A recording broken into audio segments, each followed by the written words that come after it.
نحمده ونصلي على رسوله الكريم أما بعد فأعوذ بالله من الشيطان الرجيم بسم الله الرحمن الرحيم سبحانك لا علم لنا إلا ما علمتنا إنك أنت العليم الحكيم صدق الله مولانا العظيم. بزرگان محترم، اللہ کا لایا ہوا دین جو اللہ تعالیٰ نے پیغمبر حضرت محمد مصطفیٰ صلی اللہ علیہ وسلم پر نازل فرمایا،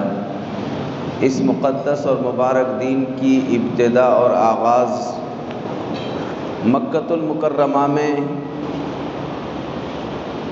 غار حرا سے ہوئی، جہاں پر پیارے رسول صلی اللہ علیہ وسلم اللہ کا دھیان جما کر بیٹھنے کے لیے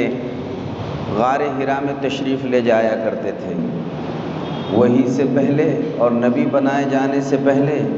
حضور اکرم صلی اللہ علیہ وسلم غار حرا میں جاتے تھے. جن کو اللہ تعالیٰ نے حج کی سعادت نصیب فرمائی وہ جانتے ہیں کہ مکۃ المکرمہ میں دو پہاڑیاں بڑی مشہور ہیں، ایک ہے غار حرا اور ایک ہے غار ثور. غار حرا یہ حضور اکرم صلی اللہ تعالی علیہ وسلم کی وہ جگہ ہیں کہ وہ پہاڑی پر پیارے رسول جب تشریف لے جاتے تھے تو درمیان میں زیادہ پہلے مکانات، بلڈنگیں کچھ بھی نہیں تھی. وہاں جب وہ پہاڑ میں جاتے تھے، پہاڑ کی شکل ایسی ہے کہ اندر اگر چلے جائے تو وہاں پر باضابطہ بیٹھنے کے لیے جگہ بھی، چھاؤں کا انتظام بھی، سایہ بھی اور محفوظ جگہ. وہاں سے اگر بیٹھ کر بیت اللہ شریف کا دیدار کیا جائے تو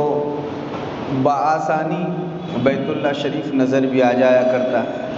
تو بیت اللہ شریف نظر بھی آتا تھا،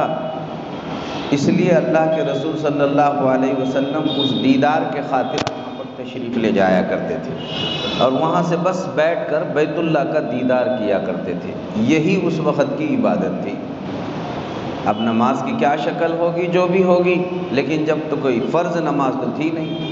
لیکن دیدار کرتے بیٹھتے تھے. یہ میرے اللہ کا گھر ہے اور اللہ کے گھر پر اللہ کی تجلیات نازل ہو رہی ہے اور وہاں سے بیٹھ کر بس وہاں دیدار کرنا، یہ آپ صلی اللہ علیہ وسلم کا معمول تھا. اسی اثنا میں جب پیارے رسول صلی اللہ علیہ وسلم کی عمر اقدس 40 سال مکمل ہو گئی تو 40 سال کے بعد وہاں پر ایک فرشتہ آیا اور فرشتے نے آنے کے بعد حضور اکرم صلی اللہ علیہ وسلم سے درخواست کی، اقرأ، پڑھیے. اب یہ پہلی مرتبہ فرشتے کو آپ نے دیکھا بھی نہیں تھا اور اتنی بڑی ہیبت کا معاملہ ہوا.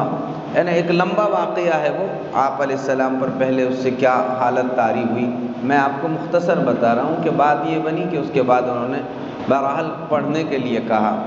اور پھر اللہ کے پاس سے نور نسبت لے کر جو جبرائیل علیہ السلام لائے تھے حضور اکرم صلی اللہ علیہ وسلم کو اپنے سینے سے انہوں نے چمٹایا. اور پھر اس کے بعد یہ آیات جو سورہ اقرا کی پہلی 5 آیتیں ہیں، اقرأ بسم ربک الذی خلق خلق الانسان من علق اقرأ وربک الاکرم الذی علم بالقلم علم الانسان ما لم یعلم. یہ وہاں پر انہوں نے پہلے پڑھی، پھر حضور اکرم صلی اللہ علیہ وسلم نے اس کو دہرا دیا. لیکن آپ پر ایک بہت بڑی حال طاری ہوا تھا اس وحی کے الہی کی بوجھ سے جو پہلی مرتبہ آپ پر اترا. پھر حضور اکرم صلی اللہ علیہ وسلم حضرت خدیجۃ الکبریٰ رضی اللہ تعالی عنہ کے گھر تشریف لے گئے اور حضرت خدیجہ رضی اللہ تعالی عنہ نے آپ صلی اللہ علیہ وسلم کو جو تسلی کا سامان دیا تو وہ اپنی مثال آپ ہے. بہت زیادہ آپ صلی اللہ علیہ وسلم کو وہاں تسلی ملی. تو ہمارے دین کا جو آغاز ہوا، یوں کہا جا سکتا ہے غار حرا کے اعتکاف سے، کہ گویا حضور وہاں اعتکاف میں جا کر بیٹھتے تھے اور بیت اللہ شریف کا دیدار کرتے تھے۔ ایسے روحانی پس منظر میں یہ دین الہی کا آغاز حضور اکرم صلی اللہ تعالیٰ علیہ وسلم پر ہوا۔ حضرت خدیجہ رضی اللہ تعالیٰ عنہ نے وہاں پر 5 جملے کہے۔ اس میں سے ایک جملہ یہ کہا کہ محمد صلی اللہ علیہ وسلم آپ کو پریشان ہونے کی ضرورت نہیں ہے، آپ اس سے ڈرو مت، گھبراؤ مت، ڈرنے کی ضرورت نہیں، گھبرانے کی ضرورت نہیں ہے۔ سب سے بڑی بات یہ ہے کہ آپ جو ہے غریبوں کا ساتھ دیتے ہیں۔ حضرت خدیجہ نے فرمایا تھا آپ غریبوں کا ساتھ دیتے ہیں، ان کا تعاون کرتے ہیں، اللہ تعالیٰ آپ کو ضائع نہیں فرمائے گا۔ حضرت خدیجہ نے یہ تسلی کے جملے کہہ کر ورقہ ابن نوفل کے پاس لے کر چلے گئی، اور بعد میں پھر ایک لمبا تفصیلی واقعہ ہے۔ مجھے یہاں صرف یہ بتانا مقصود ہے کہ دین کا آغاز ہمارا اس طرح ابتدا میں ہوا، اور اس کے بعد وحی الہی کی پھر دوسری آیت آپ صلی اللہ علیہ وسلم پر جو اتری، یا ایھا المدثر قم فانذر وربک فکبر وثیابک فطہر والرجز فاہجر۔ بہرحال یہ آیات آپ صلی اللہ علیہ وسلم پر پھر دوسری مرتبہ نازل ہوئی، تقریباً دونوں کے درمیان 6 مہینے کا عرصہ گزرا۔ اب سلسلہ پھر جاری ہی ہوتا گیا، اور حضور اکرم صلی اللہ علیہ وسلم پر مختلف وحی الہی آتی رہی، اور آپ نے پھر اپنے دین کا مشن شروع فرما دیا، اور لوگوں میں بس اللہ کی توحید کا اعلان کیا۔ تو ابتدا میں جو آغاز تھا، اب دیکھیے اس وقت جو آغاز ہو رہا ہے وہی الہی کا اور دین کا، وہ دین جو اللہ کے پاس سے لے کر پیغمبر صلی اللہ علیہ وسلم نے اللہ کے بندوں میں تقسیم کیا۔ اس میں سب سے پہلا اعلان توحید الہی کا تھا، اللہ کے ایک ہونے کا اور ایک منوانے کا تھا۔ آپ صلی اللہ علیہ وسلم نے سب میں یہ اعلان کیا۔ وہاں پر 360 بتوں کے پجاری تھے، 360 ان کے معبودان باطلہ تھے، اور یہ سب انہوں نے خانہ کعبہ میں لے جا کر بھر دیے تھے۔ اندر خانہ کعبہ میں اصل جو ہمارا جو ہے سب سے بڑا مرکز ہے، اس میں انہوں نے بھر دیے تھے۔ اس میں ظاہر ہے اس کی بنیاد تو توحید پہ رکھی ہوئی تھی۔ اس کے بنانے والے ابو البشر حضرت سیدنا آدم علیہ السلام رہے، اور پھر نوح علیہ السلام کے زمانے میں جب طوفان آیا تو اللہ نے اس کو آسمانوں پر اٹھا لیا تھا، بیت اللہ شریف کو، اور اس کے بعد پھر دوبارہ جب اس کی تعمیر ہوئی تو توحید کے سب سے بڑے علمبردار حضرت سیدنا ابراہیم خلیل اللہ علیہ السلام نے اس کو تعمیر فرمایا تھا۔ تو یہاں تو شرک کی بوباس کا کوئی سوال ہی نہیں پیدا ہوتا تھا۔ حضرت ابراہیم خلیل اللہ تو توحید کے سب سے بڑے پیغمبر ہیں، علمبردار ہیں، وہاں بوباس کا سوال ہی نہیں پیدا ہوتا۔ اسی لیے ضمناً آپ کو 2 باتیں اور عرض کر دوں۔ آپ نے اندازہ لگایا ہوگا کہ دیکھو عرب کے گھٹی میں تھا پتھروں کی پوجا پاٹ کرنا، پتھر، جو پتھر ملا وہ ان کا معبود، جتنا خوبصورت ملا اس کو پہلے کو چھوڑ دیتے تھے اور اس کو اپنا معبود بنا لیا کرتے تھے۔ لیکن دھیان سے سنو، میں جو جملہ آپ کو بتا رہا ہوں ممکن ہے آپ پہلے سنے ہو، لیکن آپ لطف محسوس کریں گے یہ 2 باتوں سے۔ آپ کو معلوم ہے کہ ان کے گھٹی میں پتھروں کی پوجا پاٹ، اب یہ آپ دیکھیں ذرا کونا ملا تو معبود بن جاتا ہے اس کا، یہ چلو یہ پتھر بڑا اچھا معلوم ہو رہا ہے، دوسرے ایسے معلوم ہے کتنے پتھر۔ دوسری بات 360 پتھر مورتی کی شکل میں پوجا پاٹ کے لیے انہوں نے لائے، لیکن باہر سے جمع کر کے لائے اور خانہ کعبہ میں رکھ دیے تھے۔ یہ تو کیے انہوں نے، لیکن اصل بات جو میں آپ کو بتانے جا رہا ہوں کہ بیت اللہ شریف میں خانہ کعبہ میں 2 پتھر ایسے تھے، ہے اور قیامت تک رہیں گے کہ جن کی پوجا پاٹ آدم علیہ السلام سے اب تک نہ کبھی ہوئی اور نہ قیامت تک کبھی ہو سکتی ہے۔ وہ 2 پتھر کون سے ہیں وہ سنیے، آپ حیرت کریں گے کہ دیکھو نا اتنا سب ہونے کے باوجود، اچھا اس سے خوبصورت پتھر انہیں اور کہاں مل سکتا تھا، پھر بھی اللہ نے ان پتھروں کی کیسی حفاظت فرمایا۔ اس میں سے پہلا پتھر وہ حجر اسود ہے جو خانہ کعبہ میں لگا ہوا ہے۔ دوسرا پتھر وہ مقام ابراہیم ہے جس پر کھڑے ہو کر حضرت ابراہیم علیہ السلام نے پورے بیت اللہ کی تعمیر فرمائی ہے۔ آپ پوری تاریخ پلٹ کر دیکھیے، پوری تاریخ میں اور پوری سیرت میں، پوری کتابوں میں آپ کو کہیں نہیں ملے گا، باوجود یہ کہ یہ دو پتھر اتنے خوبصورت تھے کہ دنیا میں ان سے خوبصورت پتھر اور کوئی نہیں آیا، اور اتنے اچھے تھے، ان سے اچھا کوئی پتھر اور کوئی نہیں رہا۔ اس کے باوجود اللہ نے ان کے عقل پر ایسی مہر لگا دی تھی کہ ان کا دل، دماغ، ذہن جا بھی نہیں سکا کہ چلو یہ دو پتھروں کی پوجا پاٹ کریں گے بول کے۔ اگر خدا نخواستہ ان پتھروں کی بھی پوجا پاٹ ہوتی تو قیامت تک کے سارے مشرکین یہی طعنہ دیتے کہ ان کی سب سے مقدس جن پتھروں کو یہ سمجھتے ہیں وہ خود شرک سے محفوظ نہیں۔ اللہ نے ان کی اتنی حفاظت فرمایا کہ آج تک یہ دو پتھروں کی نہ پوجا کی گئی نہ قیامت تک کبھی ہو سکتی ہے، جبکہ ظاہر ہے، اور اس سے اچھا آپ خود بھی تو عقل سے بھی فیصلہ کر سکتے ہیں کہ جنت سے اترے ہوئے پتھر سے اچھا پتھر اور کون ہو سکتا ہے بھائی، اور دنیا میں کون سا پتھر ہو سکتا ہے۔ لیکن کبھی آپ نے نہیں سنا ہوگا یہ مانا کہ صفا مروہ پر مورتیاں رکھی گئی تھی، یہ بھی بات ہے۔ خانہ کعبہ میں 360 بت رکھے ہوئے تھے، لیکن جن پتھروں سے خانہ کعبہ بنایا گیا انہی پتھروں میں حجر اسود اور مقام ابراہیم ہے، لیکن ادھر کبھی بھی نہ ان کا دھیان گیا، نہ توجہ ہوئی، نہ انہیں کبھی اس کی توفیق ہوئی۔ اب راز سنیے کیا بات ہے۔ بات یہ ہے کہ دراصل بات یہ ہے کہ ہمارے عبادتوں کا تعلق ان دونوں پتھروں سے ہے۔ تعلق بولے تو بات یہ ہے کہ ظاہر ہے کہ ہم جب، اور بات یہ ہے، بات ویسے آپ اچھی طرح سنو، عبادتوں کا تعلق بولے تو جیسے مسجد، کہ مسجد میں بہت سارے پتھر لگے ہوئے تو ہماری عبادت کا تعلق مطلب ہم عبادت کرتے وقت اس کو استعمال کرتے ہیں بس۔ یہ مسجد ہمارا معبود نہیں، بیت اللہ ہمارا معبود نہیں، خانہ کعبہ ہمارا معبود نہیں، خانہ کعبہ معبود نہیں، خانہ کعبہ کا کوئی پتھر ہمارا معبود نہیں، چونکہ خانہ کعبہ تو تجلیات الہیہ کے اترنے کا مرکز ہے۔ تو جیسے یکسوئی حاصل کرنے کے لیے مسجد میں ہم آتے ہیں، یکسوئی حاصل کرنے کے لیے وہ تجلیات اترنے کے مرکز کی طرف ہم رخ کرتے ہیں، بس ہم اس کی عبادت نہیں کرتے ہیں، وہ ہمارا معبود نہیں، ہم پرستش اور عبادت نہیں کرتے اس کی، بلکہ اس کے طرف یکسوئی حاصل کرنے کے لیے رخ اس وجہ سے کرتے ہیں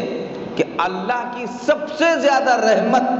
اگر کائنات کے کسی حصے پر اترتی ہے وہ بیت اللہ شریف پر اترتی ہے، تب بھی ہم بیت اللہ کی عبادت نہیں کرتے ہیں، اس کے طرف صرف رخ کرتے ہیں۔ بیت اللہ وہ پتھروں کا نام نہیں ہے بلکہ وہ فضا کا نام ہے جو 7 زمین نیچے سے لے کر 7 آسمانوں اوپر تک ہے، اسی لیے اس کے بیچ میں بھی کچھ نہیں کیا جا سکتا، ہو سکتا ہے۔ وہ بیت اللہ شریف ہمارا معبود نہیں، لیکن پھر بھی ان میں ایسے یہ 2 پتھر حجر اسود لگے ہوئے کونے میں، تو ہم چونکہ اس کا استلام کرتے تو کسی کو شبہ ہو سکتا تھا کہ دیکھو یہ بھی تو اس کو تعلق قائم کر رہے ہیں، اس کی کوئی عبادت الیاذ باللہ ہو رہی ہے۔ اللہ نے وہ پتھر کی ایسی حفاظت فرمایا کہ آج تک اس پر کچھ ہوا ہی نہیں ہے۔ مقام ابراہیم کچھ بھی نہیں، کسی نے بھی، وہ جیسے آپ یہاں کے پتھروں کو دیکھیں کہ ان کے زمانے میں اور کچھ اور باتیں ہوں گی، جیسے ہمارے یہاں اس کی مورتی کی اور پتھروں کی شکل ہوتی ہے کہ اس کو سندور لگایا جائے، لال کلر لگایا جائے، ان کے پاس بھی کچھ ہوں گے، ایسا وہ 2 پتھروں کے ساتھ کبھی نہیں ہوا ہے، حتیٰ کہ یہ جنت سے اترے ہیں اور سیدھا قرب قیامت جنت میں داخل ہو جائیں گے۔ اتنے پاکیزہ پتھر، یعنی بتانا یہ مقصود ہے کہ جن جن جگہوں سے ہمارا عبادت کرنے کا تعلق جڑا ہوا ہے، اللہ نے ان جگہوں کو بھی شرک اور بت پرستی سے کتنا محفوظ فرمایا ہے۔ تو آپ صلی اللہ علیہ وسلم نے توحید، سب سے بڑا اعلان جو فرمایا دنیا میں تشریف لانے کے بعد، وہ توحید کا، کن میں فرمایا؟ جو 360 بتوں کے پجاری تھے، نفع نقصان، ہماری خوشی غمی، سارا تعلق وہ ان پتھروں سے، یعنی وہاں کے وہ 360 سے جوڑا کرتے تھے۔ اب اگر کوئی ہٹا دے تو معمولی بات نہیں تھی، اسی لیے اللہ کے رسول صلی اللہ علیہ وسلم نے توحید کے اعلان کے بعد بڑے بڑے مجاہدات فرمائے۔ اس وقت بھائیو جب توحید کا اعلان ہو رہا تھا، معمولی بات نہیں ہے، زمین پر اس وقت وہاں کے علاقے میں ایک بھی اللہ کو ماننے والا نہیں تھا سوائے حضور اکرم صلی اللہ علیہ وسلم کو جان، روح، ماں باپ، آل اولاد، عزتیں قربان رسول اللہ صلی اللہ علیہ وسلم پر، کہ وہاں کوئی نہیں تھا، کوئی نہیں تھا، تنہا اللہ کے رسول صلی اللہ علیہ وسلم۔ آج پہلا خطبہ ہو رہا ہے صفا پہاڑی پر، آپ نے سب کو کہا آؤ صفا پہاڑی پر آؤ۔ صفا، اس کا نام بھی صفا رکھا گیا، اسی لیے کہتے ہیں صفا صفائی سے بنا، صفا صفائی سے بنا، اسی لیے کہتے ہیں کہ دعوت دینے والے کو خود اپنے ذات میں صفائی رکھنی چاہیے، اپنے معاملات میں، معاشرت میں۔ اللہ کے رسول صلی اللہ علیہ وسلم سے بڑا صاف ستھرا اور کون ہو سکتا ہے؟ پیارے آقا صفا پہاڑی پر تشریف لے گئے۔ بات ایسی تھی کہ جس پہاڑی پر آپ کھڑے ہوئے تو ظاہر ہے آپ نے پہاڑوں کو دیکھا ہوگا کہ پہاڑ کے ادھر بھی بہت بڑی کھدان اور گڑھا ہوتا ہے اور سامنے بھی بہت کچھ ہوتا ہے۔ تو حضور اکرم صلی اللہ علیہ وسلم نے توحید کے اعلان میں جو انداز اختیار فرمایا دیکھو میں ایک اونچی جگہ پہ بیٹھا ہوا ہوں اور تم سب سامنے جتنے ہیں نیچی جگہ پر بیٹھے ہوئے، میں اگر مڑ کے پیچھے دیکھوں تو ادھر کیا ہے مجھے سب نظر آ رہا ہے، سامنے کا تو نظر آ ہی رہا ہے، لیکن تم اگر میرے پیچھے کیا ہے دیکھنا چاہو تو دیکھ نہیں سکتے، تو مجھے دونوں طرف کا نظر آ رہا ہے، اس لیے میں اگر پیچھے دیکھ کر یہ کہوں کہ دیکھو یہ پیچھے ایک بہت بڑا لشکر ہے جو تم پر حملہ کرنے کو آنے والا ہے، حملہ کرنے والا ہے، تو بولو لوگو تم سب کے سب میری بات کو سچ مانو گے کیا نہیں مانو گے؟ ظاہر ہے کون ایسا ہے جو نہ مانے؟ سب نے کہا آپ الصادق الامین ہے، آپ سچے ہیں، آپ امانت دار ہیں، ہم سب اپنی بڑی بڑی امانتیں آپ کے پاس لا کے رکھتے ہیں، ہم کو کہیں جانا ہے تو ہمارا بینک تو تھی نہیں، ہمارا سونا ہمارے چاندی یہ آپ کے پاس لا کے ہم رکھا کرتے ہیں اور رکھتے رہتے ہیں، آپ نے کبھی خیانت نہیں کی، آپ نے جب بات کی تو کبھی جھوٹ نہیں کہا، آپ کے بات میں ذرہ برابر جھوٹا پن نہیں ہے اور آپ کی امانت میں ذرہ برابر بھی خیانت نہیں ہے، لہٰذا اگر آپ یہ بات بول دیں کہ مجھے یہ پیچھے نظر آ رہا ہے کہ یہاں بہت بڑا لشکر ہے جو ہم پر حملہ کرنے والا ہے، اگر آپ نے ایسی بات کہی تو آپ کی بات میں ہم ذرہ برابر بھی شبہ نہیں کرنے والے ہیں۔ ایسا سب نے بولے، پورے مشرکین تھے، سارے مشرکین میں، اس میں آپ کے چچا تھے، ابو جہل تھا، ابو لہب تھا، ابو لہب آپ صلی اللہ علیہ وسلم کا چچا تھا، وہ بھی بیٹھا ہوا تھا، سب نے بولے بالکل آپ کی بات سچی، آپ سچے، آپ الصادق الامین ہے اور ہم ذرہ برابر شک اور شبہ آپ کے بات میں نہیں کریں گے۔ بس اتنی بات کہنا تھی کہ حضور اکرم صلی اللہ علیہ وسلم نے فرمایا اب جب تم نے مجھے مان ہی لیا ہے، میں سچا بھی ہوں، امانت دار بھی ہوں، اور میں جس پہاڑ پہ بیٹھا ہوں یہ صفا ہے اور صفا سے میرے زندگی میں ساری صفائی بھی تم نے دیکھ لی، اب یہ سب باتیں ہیں تو میرا اعلان سن لو۔ یا ایھا الناس، اے لوگو جتنے بیٹھے ہوئے ہیں، یہاں ناس فرمایا، یا ایھا الذین آمنوا نہیں فرمایا، کیوں؟ اس وجہ سے کہ ایک بھی مسلمان نہیں ہے، ابھی کوئی مسلمان نہیں ہے، آپ نے فرمایا یا ایھا الناس، اے لوگو قولوا لا الہ الا اللہ، ایک اللہ کو مانو، تمہارا سب کا ہم سب کا معبود ایک اللہ وحدہ لا شریک لہ ہے، اس کے ذات میں، اس کے صفات میں کوئی شریک نہیں ہو سکتا ہے، اور تم صرف ایک اللہ کے ماننے والے بن جاؤ اور ایک اللہ کے ساتھ کسی پتھر کو، کسی مورتی کو، کسی کو شریک مت ٹھہراؤ، بس اتنا اعلان کرنا تھا۔ اب تک تو آپ کو الصادق الامین بول رہے ہیں، سب سے پہلے آپ کا چچا کھڑا ہوا ابو لہب کھڑا ہوا اور کھڑے ہو کر اس نے یہ جملہ کہہ دیا تبا لک یا محمد لہذا جماعتنا، اے محمد آپ کے لیے ہلاکت ہو، آپ نے یہ بولنے کو ہم کو سم بلایا تھا، جمع کیا تھا؟ حضور اکرم صلی اللہ علیہ وسلم نے ان کے جو کچھ طعنے دیے جا رہے، خاموشی کے آپ ساتھ سنتے رہے، لیکن آپ نے اپنا پیغام دے دیا۔ میں آپ کو یہ بات بتانا چاہ رہا ہوں میرے بھائیوں، وہاں پر ہزاروں مشرکین تھے، ہزاروں میں ایک اللہ کے توحید کا اعلان کرنا یہ کوئی معمولی بات نہیں تھی، لیکن پیارے رسول صلی اللہ علیہ وسلم نے جب غار حرا سے اللہ کے توحید کا پیغام لے کر آئے اور اس صفا پہاڑی سے آپ نے جب وہ اعلان فرما دیا، تو آپ جانتے ہیں کہ حضور اکرم صلی اللہ علیہ وسلم کے اس اعلان پر ایک ساتھ سب لوگ مسلمان نہیں ہوئے۔ آپ کی اس محنت پر آج کا پہلا وعظ ہوا تو کچھ ہی دنوں میں 12 لوگ مسلمان ہوئے۔ پہلے حضرت ابوبکر صدیق، سب سے پہلے حضرت خدیجۃ الکبریٰ مسلمان ہوئی،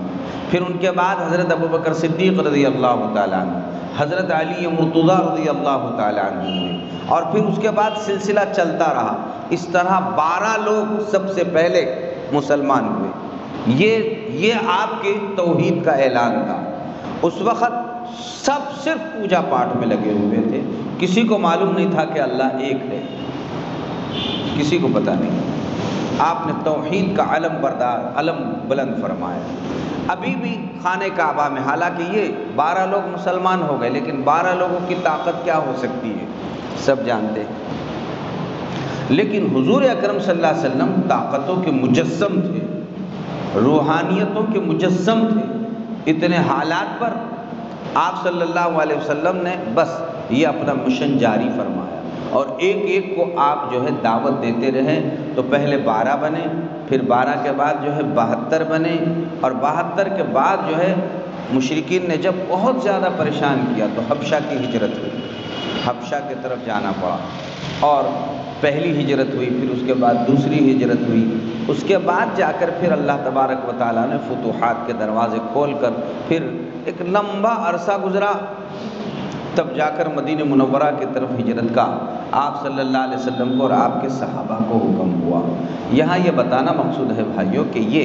پورا ماحول شرک کا، مشرکین کا، وہاں پر مسجد کیا، خانہ کعبہ میں بھی اللہ کی عبادت نہیں کی جا سکتی تھی، لیکن جب اللہ اپنا کام لینا چاہتا ہے اور اللہ اپنی توحید کو بلند کرانا چاہتا ہے تو ویسے میں اللہ ایسے جیالے کھڑا کرتا دیتا ہے جو اللہ کے دین کا، ظاہر ہے یہیں سے تو پھر دین کو فروغ ملا، اور وہی دن تھا، وہ دن تھا اور آج کا دن ہے بھائیوں۔ وہ دن تھا جب آپ کے چچا نے آپ پر تان مارا، وہ دن تھا اور آج کا دن ہے۔ ایسا کوئی دن نہیں گیا جس دن میں ہزاروں کو اللہ تعالیٰ ایمان کی دولت نہ عطا فرما رہا ہو، اور انشاءاللہ یہ سلسلہ تا قیامت جاری ہوتا رہے گا، چلتا رہے گا۔ بس بات یہ ہے کہ ایسے ماحول میں آپ کو، ہم کو، سب کو ایسا سینہ سپر ہو کر کھڑے ہونے کی ضرورت ہے۔ حالات اور مسائل، یہ بات تھی جو بتانا ہے آپ کو، کچھ سے کچھ ہو جائے، ہم کہیں ڈرنے والے، دبنے والے اللہ کے توحید کے مقابلے میں کہیں بھی نہیں۔ اللہ بڑا ہے، اللہ کی توحید بڑی ہے، اور اللہ کے پیارے پیغمبر حضرت محمد الرسول اللہ صلی اللہ علیہ وسلم کے طور اور طریقے بڑے ہیں۔ آپ سے اچھے طور طریقے اب دنیا میں کوئی نہیں ہو سکتے ہیں۔ جب آپ نے اللہ کی توحید کا اعلان کیا، ظاہر ہے کہ کھڑے ہوئے تو ماننے والے ملتے ہی چلے گئے، بڑھتے ہی چلے گئے، اور توحید کا بول بالا ہوتا چلا گیا۔ انشاءاللہ قیامت تک ہوتا رہے گا۔ یہ دین ڈوبنے کے لیے، بجھنے کے لیے، بند ہونے کے لیے نہیں آیا ہے۔ اسے جتنا دبایا جائے گا اللہ اتنا اس کو ابھارتے رہیں گے اللہ رب العالمین اس کو۔ یہ دین میں اللہ تبارک و تعالیٰ نے ایسی لچک رکھی ہے کہ جو جتنا دبانے کی کوشش کرتا رہے گا اللہ اتنا زیادہ اسے ابھارتے رہیں گے۔ اب اسی تناظر میں موجودہ حالات آپ ہم سب دیکھیں، اس وقت جگہ جگہ لوگ سہمے ہوئے ہیں، ڈرے ہوئے ہیں، خوف ہراس میں مبتلا ہے۔ میں نے جو اتنی لمبی تفصیل آپ کی خدمت میں عرض کیا، اس سے مقصود بھائیوں یہی ہے، جو اللہ کا ہوتا ہے اللہ اس کو مکمل اپنا بنا لیتا ہے، اور اللہ کی براہ راست مددیں اس پر نازل ہو جاتی ہیں۔ مشرکین اتنے دبدباؤ کی وجہ سے باوجود ان کے اندر بڑے بڑے سردار تھے، کوششیں تھیں، ان کے اندر قوتیں تھیں، طاقتیں تھیں، سب کچھ کر سکتے تھے، لیکن وہ کچھ بھی نہیں بگاڑ سکے۔ اور وقتی طور پر وقتی تکلیفیں ضرور آئی، لیکن وہ تکلیفوں سے کچھ بھی نہیں کیا جا سکا۔ ان کا دل، دماغ، ایمان، اعمال بڑھتے ہی رہے، ترقی ہی ہوتی رہی، بلکہ جس کو جتنا دبایا گیا وہ ایک دبنے والا تنہا دبتا نہیں تھا، اپنے ساتھ وہ دسیوں کو کھڑا کر دیا کرتا تھا۔ آج ہماری کیفیت، جسے دبایا جا رہا ہے وہ تو دب ہی جا رہا، دسیوں کو بھی برباد کرنے کے چکر میں چلا جا رہا ہے۔ ضرورت نہیں ہے بھائیو، اپنا ایمان بس۔ ضرورت پیش آئی تو انہوں نے پھر قربانیاں جو دی ہے، ایسی ایسی قربانیاں دی ہے، اللہ اکبر۔ ان کو جب مکۃ المکرمہ چھوڑنا پڑا تو ان کی پرانی بیویاں، جب تک تو ظاہر ہے ایسا کوئی مسئلہ نہیں تھا، جب جو ہے ایمان والا ایک غیر مسلم، ظاہر ہے کہ وہاں سب تھے مکۃ المکرمہ میں، ابتدا میں کیا تھا، ان کی بیویاں تھیں، لیکن صحابی مسلمان ہوئے لیکن بیوی بغیر ایمان کے رہا کرتی تھی۔ وہ ابتدائی دور کی باتیں تھیں۔ ایسے ہی ان کی اولادوں کا مسئلہ تھا، ایسے ہی باپ دادوں کا مسئلہ تھا، کسی کا بیٹا مسلمان لیکن باپ بے ایمان ہے، اس کے پاس ایمان نہیں ہے، ماں کے پاس ایمان نہیں ہے، بیوی مسلمان ہو گئی لیکن شوہر کے پاس ایمان نہیں ہے۔ تھے ایسے واقعات تھے۔ خود حضور اکرم صلی اللہ علیہ وسلم کی بیٹی کا یہی واقعہ تھا کہ ان کے حضور کی بیٹی جو تھی، ظاہر ہے کہ ان کا نکاح ہو گیا تھا، سب سے پہلے جو بیٹی کا آپ کے نکاح ہوا تھا، ان کے شوہر ابھی ایمان میں داخل نہیں ہوئے تھے۔ یہ تو ایسے سینکڑوں واقع ہجرت سے پہلے کے یہ واقعات تھے، جب تک ابھی ان چیزوں پر کوئی ایسی پابندی عائد نہیں کی گئی تھی۔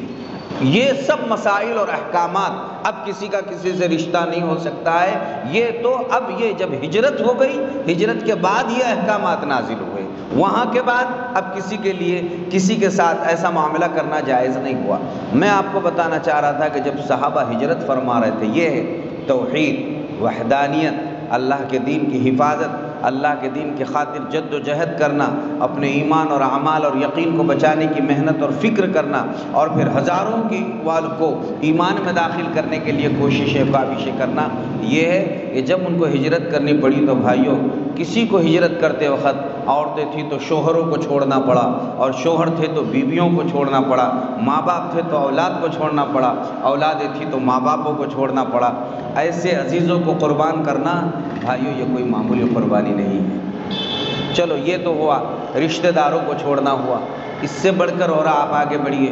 وہ وہاں پر ان کی زمینیں تھیں، ان کے جائیداد تھے، ان کے مکانات تھے، بڑی زمینیں جائیدادیں تھیں ان کی، اور تجارتوں کے منڈیوں میں ان سے بڑا ملکہ رکھنے والا کوئی نہیں تھا۔ یہ جب جاتے تھے تجارت کے لیے ملک شام، تو ملک شام جاتے تھے تو یہ حجاز کے لوگ سب پر حاوی اور غالب ہو جایا کرتے تھے، اتنی بڑی تجارتیں کی تھی۔ خود حضرت خدیجہ الکبریٰ رضی اللہ عنہا کی تجارت کا حال آپ نے سنا، بڑی تاجرہ تھی، تو بڑا مال تھا ان کے پاس، ایسا نہیں کہ کچھ نہیں تھا، لیکن جاتے وقت بھائیو اس حال میں گئے کہ ایک کوڑی ان کے ہاتھ میں نہیں تھی، بس ایک سواری پر سوار، بلکہ سواریاں بھی چھوڑ دی، انہوں نے کہا نہیں دیتے تو تم ہی لے لو، دوسروں کے سواری پر ڈبل پیچھے بیٹھ کر چلے گئے۔ اللہ نے قرآن میں فرمایا ان مسلمانوں کے لیے اور ان مہاجرین کے لیے کہ جنہوں نے اللہ کے راستے میں ہجرت کی، اور للفقراء المہاجرین الذین اخرجوا، وہ مہاجرین، وہ فقراء مہاجرین، حالانکہ وہ پہلے فقیر نہیں تھے، لکھ پتی کروڑ پتی اپنے زبان میں بولیں گے ان کو، لیکن نکلتے وقت حالت یہ تھی، اللہ نے ان کو کہا للفقراء المہاجرین، چونکہ کوئی ان کے پاس کچھ بھی نہیں تھا، بولتے نہیں کہ اپنے کپڑے سے نکل گئے، سب کی قربانیاں دی، اور جب راستے میں کوئی مسائل پیش آئے تو یہ نہیں ہے کہ چلو بہت اچھا مال ختم ہو جا رہے تو آئیے ہم پر سب آپ ہم کو ختم کر دیجئے، بات نہیں، جتنا ہوا دفاع کیا، اور ان کو بھی یا تو دعوت دے کے چھوڑے، نہ تو ان کو تہہ کر کے چھوڑ دیا انہوں نے۔ آج بھی بھائیوں یہ مثالوں سے کچھ ہم کو سبق لینے کی ضرورت ہے، عبرت پکڑنے کی ضرورت ہے،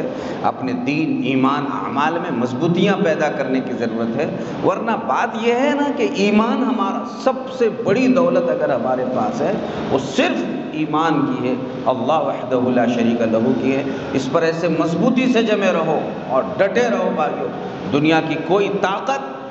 ہمارا کچھ نقصان نہیں کر سکے گی اور نہ کر سکتی ہے۔ اس لیے کہ بھائیوں آپ نے بار بار یہ جملہ سنا کہ دنیا والوں، عہدے والوں، کرسیوں والوں، مبارک ہو تم کو، تمہاری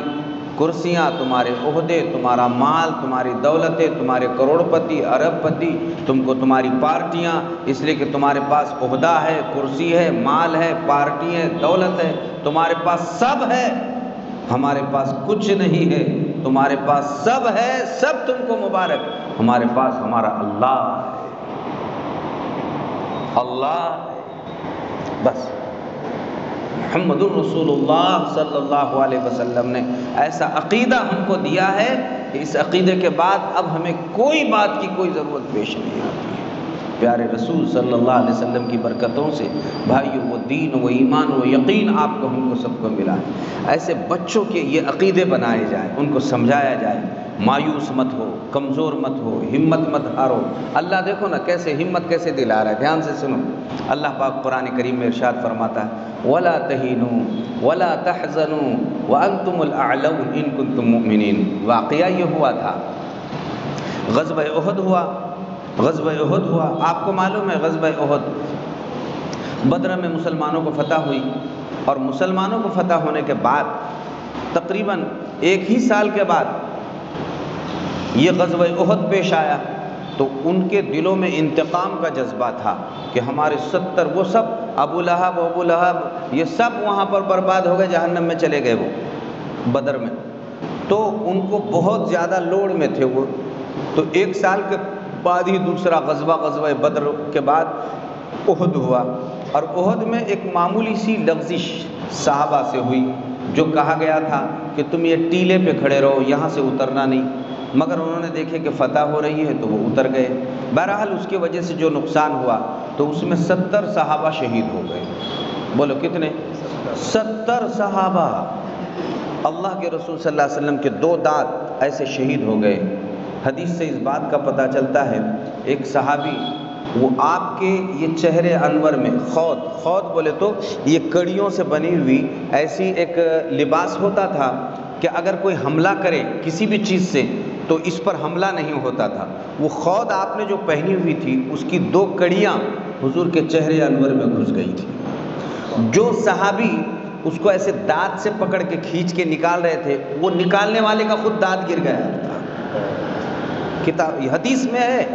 یہ بات ہے، ایک طرف ایک ان کا گرا اور دوسرے طرف کا نکالتے وقت دوسرا بھی گرا، ان کا بھی،